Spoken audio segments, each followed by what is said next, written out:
crowd I think I've spoken in front of. Usually whenever I do these things, I'm talking about blogging and social and marketing and fashion, and it's kind of weird to be in a situation where I'm actually talking about what I do on a day-to-day basis. So to get started, I'm QA lead by day, fashion blogger by night. I started in the industry in 2002. So this is my 13th year in QA.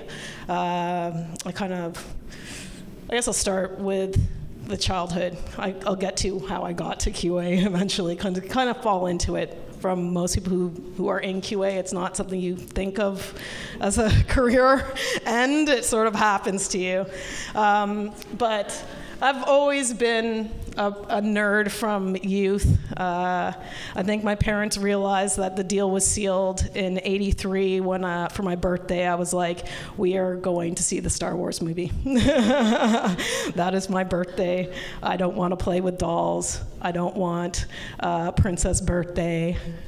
I want to go see the new Star Wars and then talk about it with all my friends afterwards. And we were freaking out, like, oh my God, Luke, and like, that's the sister, holy cow, and like, you know, and it's his father, you know, and we're like 7 or 8 years old and freaking out over this. And I kind of always, until Challenger, I wanted to be an astronaut. And if you were one of the groups of kids in '86 who sat in front of the television with your whole class watching this thing happen, it was one of the most traumatizing experiences of my life. I think it definitely formed things in me that I was like, oh my God. But through that, like, you know, as a major tomboy, I'd say sports, science, and roughing around were my favorite things. Wasn't really into the girly stuff. And I have to really thank my parents that they didn't mind. They were like, they've always been really supportive. Like, do what you want to do. You're yourself. And we appreciate that. So that has been amazing on my end, because, you know, when you're kind of a weird kid, even though, you know, you have friends and everybody likes you and stuff like that, but knowing that your parents aren't like, well, you really should be doing this. Like, my mom was like, why aren't you playing with that Barbie doll? Why are you like playing with Transformers with your brother? So that kind of support has been really great. My parents are awesome. Well, my father's passed now, but their support has been fantastic, and never judging and never being like, why do you care about astronauts, or why do you care about space, or any of that kind of thing. They're just like, you run with whatever you want, you're happy, we love that. So I kind of continued on my nerdy thing, did a lot of, you know, math, biology, chemistry, physics, that kind of stuff in high school. And when I ended up moving on to university, because of, you know, my athletic background, I kind of felt like I was going to go into the more biology, human sciences side of things. And then I went to York and got a BSc in kinesiology. I also did track there for 2 years. I also participated in the junior nationals for track before I went to university, so I was kind of really on that like sports tip, although I was like one of those like A-type science nerd sport girls. If any of you guys ever knew one of those in high school, that was kind of where I fit into things. Not quite a jock, but not quite a jock. So I'm going through school. I stopped track after second year university because, like, hey, I'm not going to the Olympics. It's time to focus on what my career is going to be. And I really had a hard time figuring out what I was going to do afterwards. But the last year, I'm trying to fill up science credits. As anyone who has a BSc probably knows, that last rush to get these things in so you can get out with your piece of paper. And I took some programming courses on the Next system. If anyone's ever used it, it's pretty old and kind of dating myself right now. And it kind of really stuck. And this also helped with a background of Nintendo. Nintendo and video games pretty much dominated my high school and public school life. My brother was into it, all my friends were into it. We spent hours in front of this thing. And so technology always was kind of something I was very interested in. And so I'm doing these programming courses. I'm like, hey, I get this. I kind of like this idea. Let's pursue it further. So I moved on to Seneca and took a programming and analysis course, or a diploma, I should say. Let's not call it a course. And so I did that for a couple years, and thankfully some of my university credits got me out of like taking another English course or some humanities something. Not that I didn't enjoy those things, but writing essays about, I don't know, some book is really not what I want to do anymore. So I went to Seneca. And it was kind of weird because at that time, Seneca had a little Don Mills campus for their computer people. And then we moved back to York University. After my first semester, I'm like, I'm back here again. This is very weird. But I continued on with that, and it was kind of like, it was fun, but definitely there weren't that many women around. And because I was a tomboy from so long, I could talk to the guys. Like I knew their code, kind of, I guess. And, you know, I kind of dealt with them in that way and put up with their quirkiness, and they put up with my quirkiness and things like that. And so after I finished school, again, I was in that situation of what the hell am I going to do? I learned one thing out of the programming analysis degree or diploma. I didn't want to be a programmer. I did not want to be responsible for building these things. I didn't want that weight on my shoulders, and it just looked like a big burnout job, like you burn hard and fast and then you're done. And I've seen it happen to friends, actually, and they ended up in Whistler, snowboarding all day. They still program, but they had to take some time off from it because it really screwed with their heads, and he's in a much better place now. So I was like, I don't know what to do, but the diploma really opened my eyes to what was involved in the software development lifecycle and how many other jobs there are in this space.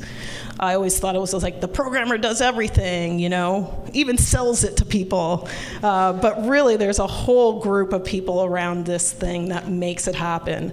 And so I was like, okay, I know I don't want to be a programmer, but, you know, there's business analysts, and there's, you know, program developers, and, you know, people who deal with infrastructure and things like that. And outside of school, you know, you apply to all these different kinds of jobs that, as an entry-level kind of person, you're hoping you can get a foot in the door, and then if it's not really for you, you can move on to something else with some experience, but you just need that first job. And it happened to be in software testing. And I was like, hey, this is cool, sure. Let's get in there, not really having an idea of what was involved in the whole discipline.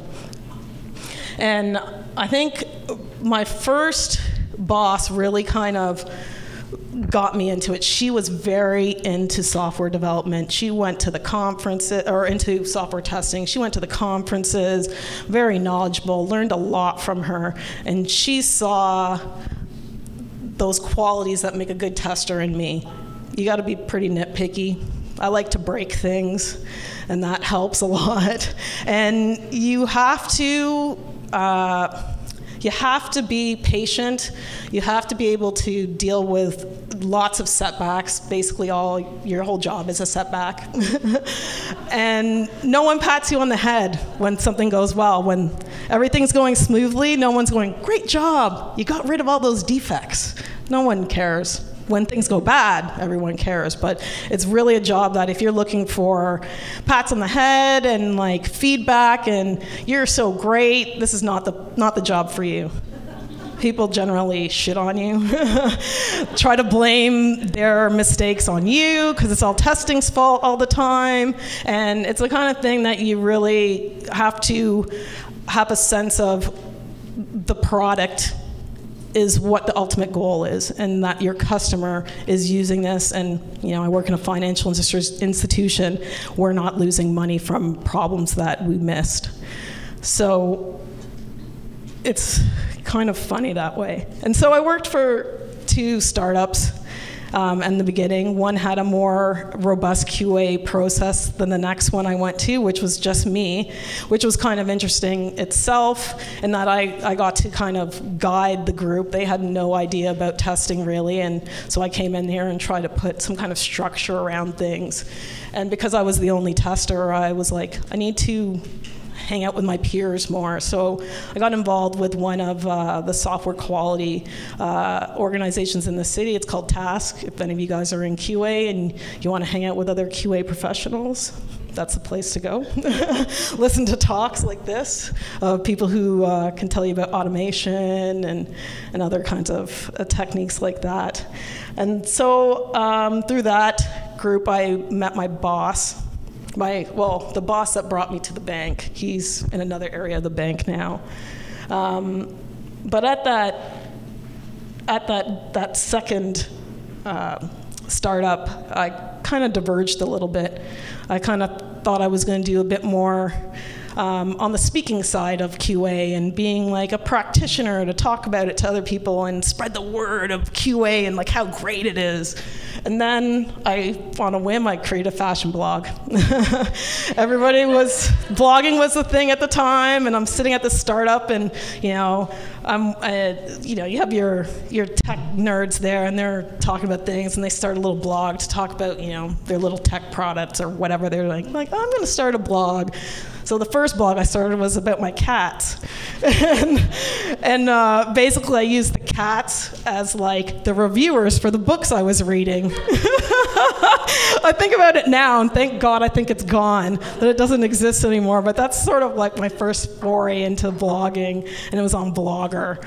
And then, for some reason, I kind of started my fashion blog. It started out as a way to just record things I saw on the internet, and then it sort of flipped more into fashion and a bit of tech. Obviously, I like all the new gadgets that come out and that kind of stuff, so always interested in both of those things. And somehow, I was doing my thing on my blog and working QA at this startup and minding my own business, and one of the owners from IWDTO contacted me and was like, hey, we see that you're doing this fashion blog. Would you come write for us? We get media accreditation and blah, blah, blah. And I was like, oh, that sounds fun. Sure, I'll write for you guys. It'll get me into like Fashion Week and all these other things. And then like the swag started pouring in and all that kind of stuff. So it was like, okay, I think I'd rather go to parties than talk about QA. I'll just leave that as the money-making side of things, but I don't have to go out and promote QA. So that happened, and I wrote for IWDTO for 3 years, and they really helped me in, I guess, putting my name out. People who follow my fashion blog probably heard of me through IWDTO at first, I would imagine, or maybe a sample sale I posted and they were looking to go shopping. And then I was getting to the point where my blog was becoming bigger, and I just said, okay, IWDTO has been fun, but I'm ducking out now. And this is where we get to one of your incorrect statements. At that time, after I quit IWDTO, Holt Renfrew approached me, and they were like, this is when the bloggers were first starting, in fashion blogging, were first starting to get mainstream traction with people like advertisers and brands and things were starting to pay attention to what these bloggers were doing. Like, who are these people? Why are they here and interrupting our space? Like, I don't want them sitting in the front row. And so they contacted me and they're like, hey, we're doing this, we're gonna do the windows on bloggers, and we want you to be one of them. And I kind of went, I don't know why, but I'm not going to turn you down because that would be dumb. So I said, sure, you have my permission to do whatever you need to do. So their visual team contacted, I think it was like 5 other bloggers, way bigger than I am. Some people are still massive at it. And just to be included in the same breath as some of these bloggers was a big deal to me. So they created this window, which I had no input into, and which was great, because I'm not an artistic person at all. Otherwise, I'd be doing something like that, probably. And this thing came up, and it was like, oh my God. They did a really great job of kind of translating my blog to a visual format, and they did amazing jobs with the other bloggers, and that was like, I guess, the tipping point for people recognizing what I do and how it affects them, I guess. Or, you know, I have people who just like what I do for some reason. I don't kind of get it yet, but I'm very appreciative of anyone who has been following me since the beginning of when I started. People still come up to me today and like, hey, I really like your blog, I follow it. And I'm like, I can't believe you're doing this, but thank you so much. Like, honestly, I don't get it, but I love you. And so things really picked up from that, and I got a lot of recognition through the site. And it was been kind of funny that most people don't really realize the other side of it, because I was running my blog and I was the webmaster. I was, you know, I'd do some small changes to the way it looked and stuff. I did use a lot of templates, but I was also not creating the content, but making sure the thing was up and running 24/7. Like, I didn't, if it went down because, you know, I was hacked by somebody, it wasn't, I didn't get to call somebody and be like, hey, you want to fix my site? I was like, oh, I have to go out and figure out how to do this. I have to rebuild the damn thing because this person's infected my code everywhere, you know? So people didn't really get that. They just sort of saw that I was the fashion side. And slowly started coming out to people that, what, you work in tech? How does that happen? That's what pays the bills. You can only do so much as a blogger. Like, some people are making a living at it, but it's definitely not my trajectory. I do it mostly because I love it. And that's pretty much it. It's gotten me some really great opportunities, including one that's happening next week. Today I got this random email, which I really think is because of all the DevTO advertising for this, where I was invited to Paris to cover the Women in Science Award. There is a bit of a fashion aspect into it. The PR company works with L'Oreal. And I think, well, obviously I have a relationship with L'Oreal at some point, but I don't think they really understood the science angle of what I do. And I think this definitely helped with that. And so the reason they wanted a Canadian to head over is because there's a woman from U of T who's winning the award this year, and she's doing some work on regenerative for nerve damage in some kind of obscure polychemistry, something, which looks really cool. Like, when I was reading what she did and her whole lifestyle, I was getting teared up. Like, that's how much, like, this science nerdy stuff means to me. It's like, oh my God, this is so great. She's amazing. I can't wait to meet her. And like, those kind of opportunities, like, would not come out from talking about QA to people in Toronto. But it doesn't really, like, now I feel like standing in front of all you guys, like, I really should get back more into the tech side. You know, I see this crowd of women here, and I'm just amazed. Like, I'm always so used to seeing men everywhere, and like, I'm the only girl in the room. And to see the changes that have happened since I started to now, it's amazing. Like, the tools the kids have. Like, I've tweeted some little programming, like learning programming for like 3-year-olds kind of thing. I'm like, where was this when I was starting out? These concepts would have been so much easier. Like, they're talking about algorithms for young kids. Like, learning how that works at that age is like such a leg up. that it just amazes me. And this stuff is on the web and open for everyone. And like right now, we're in a position where you can get in there and learn stuff without necessarily going to school and not having a whole ton of money behind it either. Like these tools are available for you. People are out there to talk to. You know, you don't know them. They're halfway across the world, but you can send them an email and you can have a discussion about QA or some programming or UX design, all those kind of things. It makes me wish that I wasn't as old as I was. I grew up a little bit later, kind of, but not really. Yeah, no, I wouldn't have wanted to grow up with the internet. I prefer not having these things marked down forever. Make my mistakes in private, no one knows.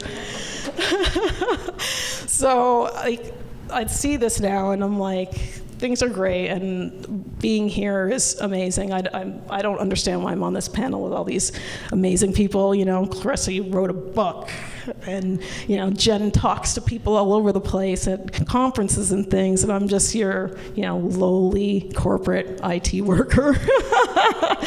You know, I'm like not a known person in my field. I go into my work. I obviously enjoy what I do. I've been doing it for a very long time, and I'm always learning new things and about the systems we deal with in the bank. And I'm just amazed at everything.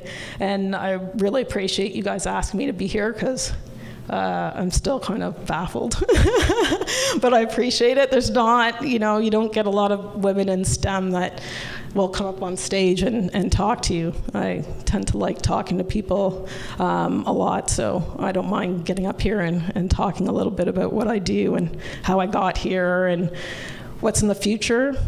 Who knows? There's lots of other opportunities in the bank for things like that.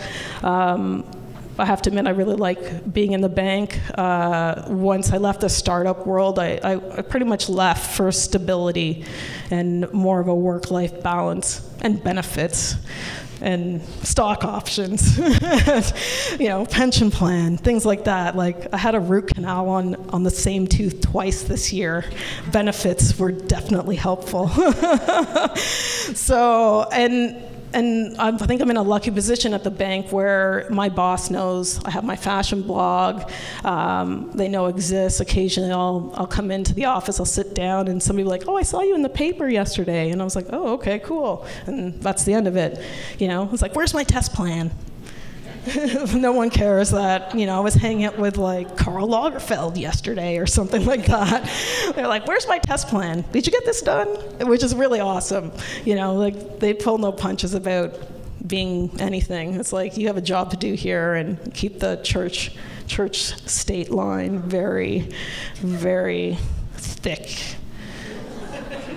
Which is great. My boss has been amazing. You know, today when I got the email about Paris, I just sort of turned to him. I was like, oh my God! And I turned to my boss and I'm like, I got invited to Paris next week. Can I go? And he just went, that's amazing. Of course you can. And you know, that kind of flexibility is really amazing. And if you can get that in your job, whether you don't necessarily have to be jetting off to Paris, but you know, people that respect what you do and know that you're not screwing them over or you're doing anything like this, and you know, I'll be away for a week, but I'll be able to come back and pick up where I left off and handle anything that may have gone wrong while I was away. But otherwise, I think I'll probably leave this for the next person to talk about things, or I could just ramble on forever. And then I'll see you guys at the Q&A. I hope you have some great questions to talk to me about. And also, after all our talks, I hope to meet everyone, or at least try and meet everyone in the room afterwards. But thank you so much.